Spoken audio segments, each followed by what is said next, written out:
jusqu'à ce qu'il aperçoive le pendentif de Jade au cou de la fille. Le PDG réalisa alors que la mère et la fille, maltraitées par l'assistant dans la remise, étaient sa femme et sa fille disparues depuis 20 ans. Il s'avère qu'à l'époque, le PDG avait été piégé par un ennemi et avait eu un échange inattendu avec une femme. Mais lorsqu'il retrouva ses esprits et voulut prendre ses responsabilités, il fut victime d'un accident de voiture et devint comateux, jusqu'à ce que sa famille le ramène à la maison. Après 2 ans de traitement, le président s'est finalement réveillé. Mais quand il a voulu retrouver la femme, il ne savait déjà plus par où commencer. Et la femme, à cause de cette nuit, est tombée enceinte. Enceinte avant le mariage, elle a été chassée de la maison par son père, un richissime homme d'affaires. Pendant 20 ans, la femme s'est levée tôt et s'est couchée tard pour travailler et laver des assiettes. Elle a enduré de grandes difficultés en livrant des repas avec sa jeune fille. Mais à ce moment, la fille a été diagnostiquée avec une maladie cardiaque congénitale par l'hôpital. La femme impuissante ne peut que s'agenouiller avec sa fille à la porte de sa maison. Elle supplie amèrement le père très riche de prendre en compte que la petite fille est sa petite fille, pour qu'il la ramène à la maison pour soigner. La petite fille court aussi tristement vers lui.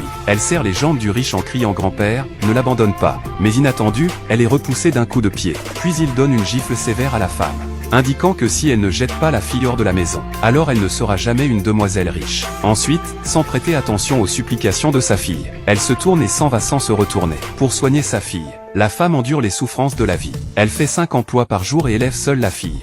10 ans plus tard, le PDG retrouve enfin des nouvelles de la femme, en regardant la photo de la mère et de la fille dans ses mains, et le pendentif de Jade divisé en 2 donné à la femme. Le PDG jure de bien compenser les 20 années manquantes. Il ordonne immédiatement à son assistant de les trouver à la plus grande vitesse. La femme calculatrice regarde le PDG partir, pensant que si elle trouve la mère et la fille, et qu'elle se lie d'amitié avec elle, alors son chemin dans le groupe sera certainement couronné de succès. En même temps, la femme de ménage dans le groupe parlait au téléphone avec sa fille.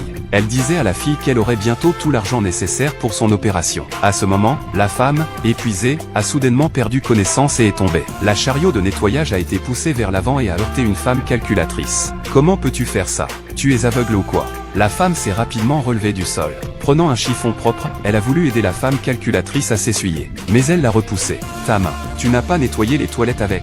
Reste loin de moi. Il a alors rapidement sorti la bourse de sa poche, pour la dédommager. Seulement cette petite somme.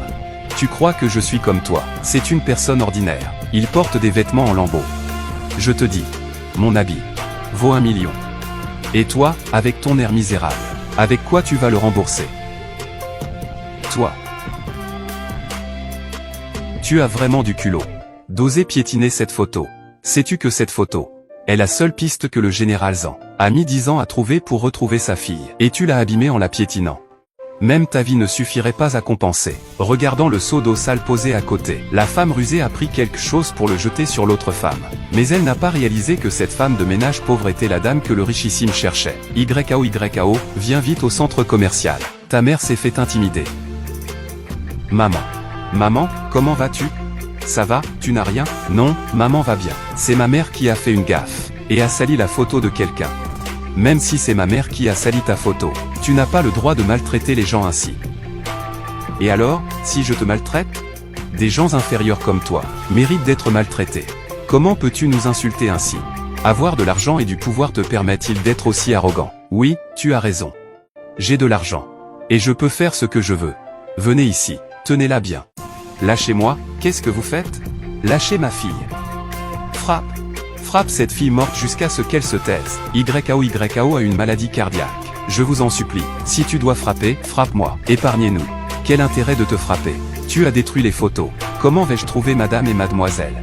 Tu as compromis une affaire importante. Peux-tu assumer la responsabilité?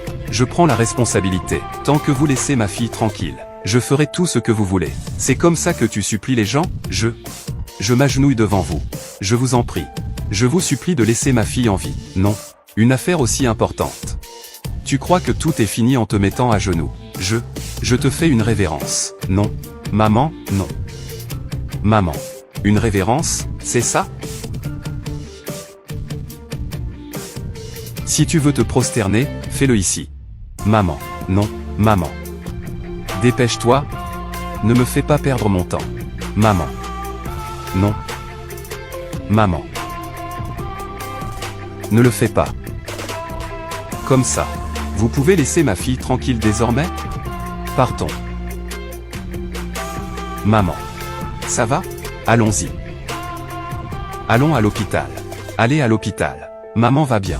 Alors maman va bien. Pourquoi pleurer? Regarde, c'est ce que maman a économisé pour toi. Les frais d'opération. La maman de YAO pourra bientôt avoir un cœur en bonne santé. Maman. YAO. Docteur Wang, ma fille a eu une autre crise hier. Je crains que sa situation. On a atteint les limites. Si on ne trouve toujours pas le donneur compatible. Alors, la dernière fois à l'hôpital, les résultats de mon test de compatibilité étaient-ils prêts? Le test est réussi. Vraiment. Attends. Ne fais surtout pas de bêtises. Si ta fille savait que tu lui donnes ton cœur, même si elle survit, elle souffrirait toute sa vie. Docteur, ne vous inquiétez pas. Avant cela, je vais tout organiser. Maman. Mon CV a été personnellement sélectionné par le président de ZAN. Je peux aller à l'entretien chez ZAN. Vraiment? YAO est si talentueuse. Maman peut être tranquille maintenant. Maman, qu'est-ce qui t'arrive? Je suis juste trop heureuse. Tu sais. YAO, tu es si sensible. Depuis toujours, tu n'as jamais demandé qui était ton père. Mais maman sait. Tout le monde veut avoir un père pour être protégé. Ce pendentif de jade est de la nuit où tu es né. Ton père l'a laissé. Avec ça, ton père pourra te retrouver. Maman. Pourquoi tout à coup me demandes-tu de trouver mon père? Je n'en ai pas besoin. Je tais-toi et ça me suffit. Mon enfant, ce jade n'est pas un objet ordinaire. Ton père devrait être quelqu'un de très important dans cette grande famille. Trouve-le. Et plus personne n'osera te malmener. Et alors s'ils ont de l'argent, c'est moi qui t'ai élevé. Tes mains ont été immergées dans. Quand il est dans l'eau glacée, où est-il allé? Peut-être qu'il te cherche aussi, mais il ne l'a pas encore fait. Maman. Je t'ai, c'est suffisant. Promets-moi que tu resteras toujours avec moi, d'accord? Oui. Fais attention à ce que tu dis au bureau. Ne dis pas n'importe quoi pour froisser quelqu'un. Et lors de l'entretien tout à l'heure, ne sois pas nerveux. Tu dois absolument ajuster ton attitude. Ne t'en fais pas, maman. Je suis au courant. Et le jade aussi. J'ai suivi tes conseils. Je l'ai sur moi.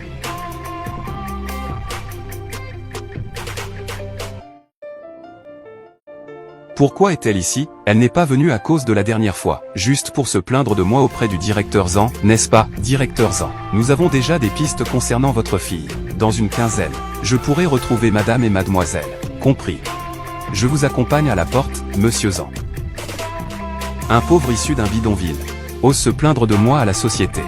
Regarde comment je vais te régler ton compte. Bonjour, puis-je parler à mademoiselle Luxignao? Suivez-moi. D'accord.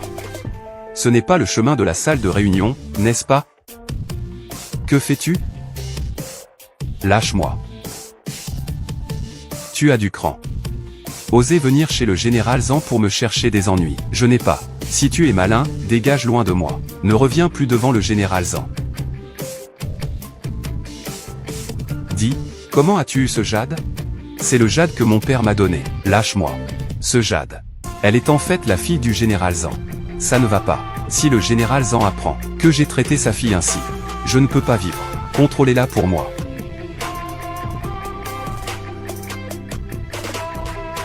On ne peut pas laisser le général ZAN la voir. Absolument pas. Qu'est-ce qui se passe? Pourquoi je ne peux pas joindre cet enfant par téléphone? Pourquoi suis-je si anxieux? Non, ce n'est pas possible.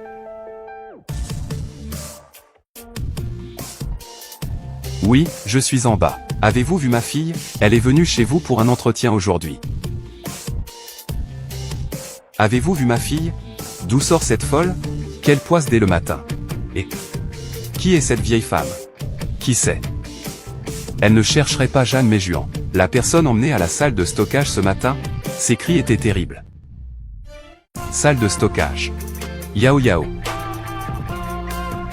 Elle a la vie dure. Elle ne tombe toujours pas malade. Lâche-moi. Te lâcher. Pour que tu te retrouves devant le général ZAN. Pour qu'il découvre que tu es sa précieuse fille. Vous deux, enlevez-lui ses vêtements. L'assistant Jeanne mérite une leçon. Faites attention à ne pas tuer quelqu'un. Oui, il semble qu'elle ait une maladie cardiaque. Ne tombez pas malade. Je veux justement qu'elle tombe malade. Allez-y. Je prends la responsabilité si quelque chose arrive. Non. YAO. Lâchez ma fille. Je me bats contre vous tous.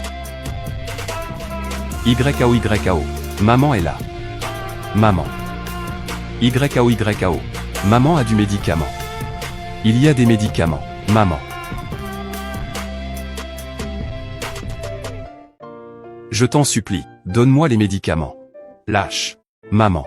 Je t'en supplie, épargne YAO. Je le répète. Lâche-moi. Maman. Non. Tu ne lâches pas, hein? De l'eau bouillante. Maman. Non, maman, je t'en prie.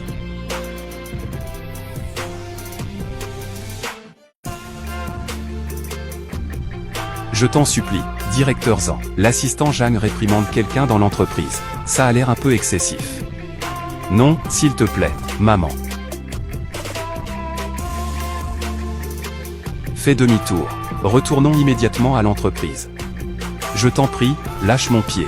Je promets que désormais, moi et YAO, on restera loin. Promis, on ne paraîtra plus devant toi. Je t'en supplie, épargne YAO. T'épargner, hein?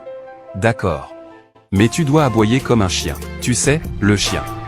Les pattes avant pliées, la langue pendante. En criant, rentre dehors pour moi. Maman, non. Maman. D'accord, j'obéis. Tant que tu épargnes Yao, je peux tout apprendre. Non. C'est assez ressemblant. Je me demande si ça mange des excréments. Aboie 2 fois. Quel intérêt de ramper seulement? Papa. N'êtes-vous pas une personne très puissante? Venez vite nous sauver.